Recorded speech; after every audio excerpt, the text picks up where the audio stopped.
Bismillahirrahmanirrahim. Today we will discuss about next mechanism of respiration. In our previous lecture, we will discuss about respiration and their mechanism. Today, which one are glycolysis, Krebs cycle. But today we will discuss about electron transport chain. What is electron transport chain? Students देखिए, आपको name ही show कर रहा है electron की transport होना through different chains, means series में electron की transport होना। व्हेन मतलब देखिए, एक इलेक्ट्रॉन आ रहा है, दूसरा उसको एक्सेप्ट कर रहा है, means one will donate, other one will be accept. ठीक है स्टूडेंट्स, अब हम बात करेंगे कि कैसे एक्सेप्ट कर रहा है। जो हमारे पास when NADPH and FADPH are produced in glycolysis and Krebs cycle, it will oxidize to form ATPs. In this process, different enzymes, complexes, carriers, electron transport होते हैं ATPs की synthesis के लिए. This will call as electron transport chain. They constitute different electron transport have different components. जिसके through ये पूरा serial जाता है और एटीपी की सिंथेसिस होती है। These complexes are as following. First one is FMNO. Second one is mono ubiquinone. Third one is cytochrome. What is FMNO? FMNO is phenylmononucleotide. Other one ubiquinone. Ubiquinone are coenzyme Q-mol carrier. Third one is cytochrome. Cytochrome में भी cytochrome C, cytochrome BC1. Next, हम अगर key component, there are some key component of electron transport chain. Which one are as following? NADPH hydrogenase, hydrogen ions, ADPs. What is ADP? ADPs are adenosine dinucleotide. Means के phosphate के 2 nucleotide, phosphates के साथ 2 nucleotide attach होंगे। PI, what is PI? PI are inorganic phosphate and molecular oxygen and other one are water. The end product of electron transport chain in which they form water by combining with oxygen. These are all electron transport chain. They constitute different complexes. Which one? Complex 1 to complex 4.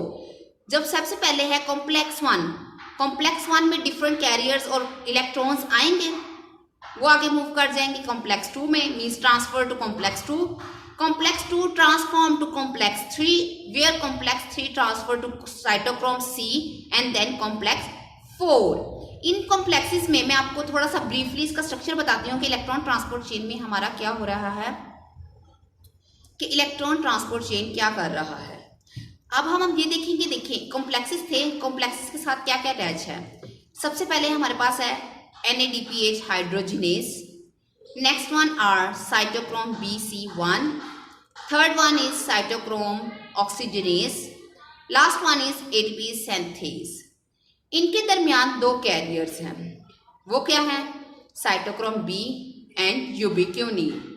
जो hydrogenase है, इसके साथ extra form में electron attach हैं, वो 2 electron उसके अंदर move करेंगे। जब 2 इलेक्ट्रॉन मूव कर रहे हैं तो हमारे पास जो साइटोक्रोम C है वो उन इलेक्ट्रॉन को लेके आगे नेक्स्ट साइटोक्रोम BC1 में दे देगा, दोनों इलेक्ट्रॉन इकट्ठे। वो जब इकट्ठे वहां पे जाएंगे तो आगे एक और कैरियर लगा हुआ है, साइटोक्रोम BC1 से आगे कैरियर है जो उसके अंदर से इलेक्ट्रॉन आगे पास करेगा कॉम्प्लेक्स में। वो क्या करता है? वो एक इलेक्ट्रॉन लेता है, फिर हाइड्रोजन एटम को रिलीज करता है, हाइड्रोजन आयन को। मींस वो एक इलेक्ट्रॉन लेगा, वो इकट्ठे इलेक्ट्रॉन नहीं लेगा। इस तरह से वो 4 इलेक्ट्रॉन लेगा, आगे वो साइटोक्रोम ऑक्सीजनेज में पास करेगा। उसके साथ 4 हाइड्रोजन आयंस भी होंगे। वो हाइड्रोजन आयंस वहां पे जाके वाटर की फॉर्मेशन करेंगे।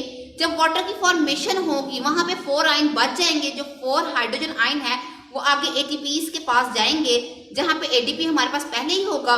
तो जब वहां पे हाइड्रोजन की फॉर्मेशन होगी तो वो ATPs बन जाएगा, मींस ATP की सिंथेसाइजेशन हो जाएगी। हमें आप लोगों ने देखा होगा कि ये सारा जो प्रोसेस हो रहा है किधर हो रहा है, हमें तो पता ही नहीं है। ये प्रोसेस हो रहा है माइटोकॉन्ड्रिया की मेम्ब्रेन में, means electron transport chain are located in inner mitochondria membrane. In mitochondria जो सारा प्रोसेस हो रहा है एटीपीज की सिंथेसिस में हो रहा है, इसको हम कहेंगे oxidative phosphorylation. What is oxidative phosphorylation?